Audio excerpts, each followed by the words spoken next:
Selamat pagi, siang, sore, malam. Perkenalkan, nama saya Rafael Rasenda Nugroho dari SMA Pagdi Luhur kelas 11C nomor absen 16. Sekarang saya membahas tentang teks eksplanasi banjir. Banjir ialah keadaan di mana tanah tidak bisa meresap air dengan sempurna sehingga air yang terletak pada permukaan tanah jadi tergenang. Air yang tergenang bisa menenggelamkan benda-benda ataupun material yang letaknya lebih rendah. Pada tingkat besar, banjir bisa menenggelamkan rumah dan parah bisa memakan korban jiwa. Contohnya, saya mengambil gambar di Jakarta pada tanggal 23 Oktober 2020.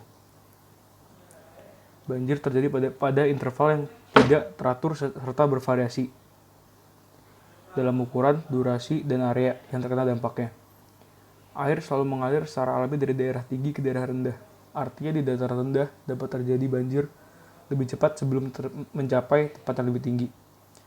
Dan terdapat beberapa faktor atau penyebab terjadi banjir, yaitu yang pertama, hujan. Setiap kali terjadi hujan yang lebat dan melebihi kapasitas sistem drainase, banjir akan terjadi. Terkadang hujan lebat dalam waktu relatif singkat dan dapat menyebabkan banjir. Di lain waktu, hujan gerimis selama berhari-hari atau berminggu-minggu dapat mengakibatkan banjir. Yang kedua, sungai meluap. Sungai meluap dapat menyebabkan banjir. Meluapnya sungai dapat terjadi ketika air lebih banyak di bagian hulu dari biasanya. Saat air itu mengalir ke hilir menuju datar rendah dan berdekatan, akan ada semburan dan air masuk ke daratan.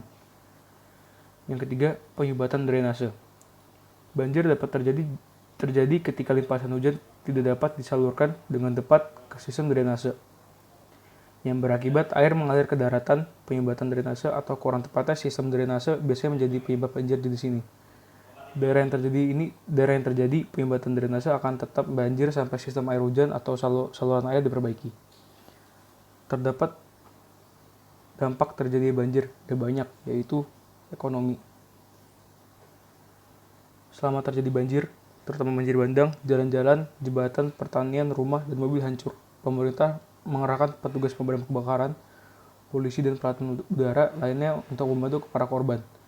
Semua upaya tersebut harus dibayar mahal untuk masyarakat dan pemerintah. Biasanya dibutuhkan waktu lama bagi komunitas yang terkena dampak banjir untuk bisa dibangun kembali. Begitu juga bisnis yang butuh waktu beberapa lama untuk kembali normal. Yang kedua, lingkungan.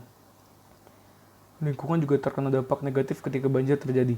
Bahan kimia dan zat berbahaya biasanya berakhir di air dan mencemari badan air yang akhirnya banjir. Selain itu, banjir menyebabkan hewan-hewan terbunuh sehingga mengganggu keseimbangan alami ekosistem. Yang ketiga, manusia dan hewan. Banyak orang dan hewan tewas dalam banjir bandang. Selain itu, banyak yang terluka dan kehilangan tempat tinggal. Pasokan air dan listrik terganggu sehingga berdampak pada aktivitas manusia. Selain itu, banjir membawa banyak penyakit dan infeksi termasuk demam, wabah pneumonia, dermatopatia, dan disentri. Hewan seperti ular dan serangga dapat terbawa banjir dan menyebabkan kekacauan bila melewati pemukiman warga. Di kesimpulan, menurut saya banjir ini menyebabkan banyak sekali kerugian, seperti kerugian ekonomi, kerusakan lingkungan, dan parah bisa menelan korban jiwa, seperti manusia maupun hewan.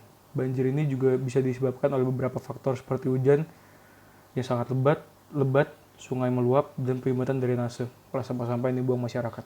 Sekian, terima kasih.